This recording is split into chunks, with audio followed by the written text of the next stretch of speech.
Hello friends, ఈరోజు మీరు మీ ఖర్చులను ఎలా నియంత్రించాలో నేర్చుకుంటారు మరియు చివరికి మీ ప్రాథమిక ప్రాసెసింగ్ సేవల వ్యాపారాన్ని తెలివిగా పెంచుకుంటారు. సరళత కోసం మీ సేవ ఫలితంగా సీజన్లో వరి ప్రీ ప్రాసెసింగ్ యొక్క ఒక యూనిట్ ఉత్పత్తి అవుతుందని భావించండి. ఒక యూనిట్ ఉత్పత్తి కోసం మీ సేవా రుసుము ఒక 100 రూపాయలు అని అనుకుందాం. మీరు ఒక యూనిట్ ఉత్పత్తికి ఒక 100 రూపాయలకు సేవలను అందించినప్పుడు డీజిల్ ధర 22 రూపాయలు.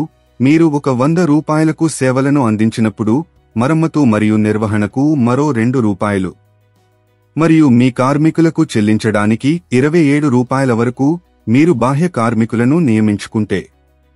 అందువల్ల మీరు ఒక 100 రూపాయలు సంపాదించే ప్రతి యూనిట్ ఉత్పత్తికి సేవ అందించడానికి మీకు 51 రూపాయలు ఖర్చు అవుతుంది. అంటే ప్రతి యూనిట్కు సేవలను అందించడం ద్వారా మీరు 49 రూపాయల లాభాన్ని పొందుతారు. ఇది 49% నికర లాభాల మార్జిన్కు సులభతరం చేస్తుంది. త్వరగా లాభం పొందడానికి మీ స్థిర ఖర్చులను తగ్గించడానికి ప్రయత్నించండి. అద్దెకు తీసుకునే బదులు మీ స్వంత యంత్రాలు మరియు పరికరాలను ఉపయోగించండి. ప్రారంభంలో కార్మిక ఖర్చులను ఆదా చేయడంలో సహాయపడటానికి కుటుంబ సభ్యులను మీతో కలిసి పనిచేయనివ్వండి.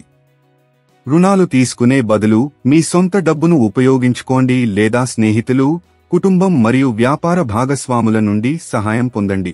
ఈ విధంగా మీరు క్రమం తప్పకుండా వడ్డీ చెల్లించాల్సిన అవసరం ఉండదు.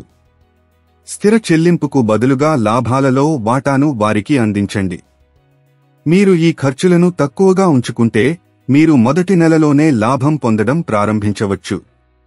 All the best. చూసినందుకు ధన్యవాదాలు. దయచేసి లైక్ చేయండి, షేర్ చేయండి, వ్యాపార్ కోచ్ ఛానల్కు సబ్స్క్రైబ్ చేయండి.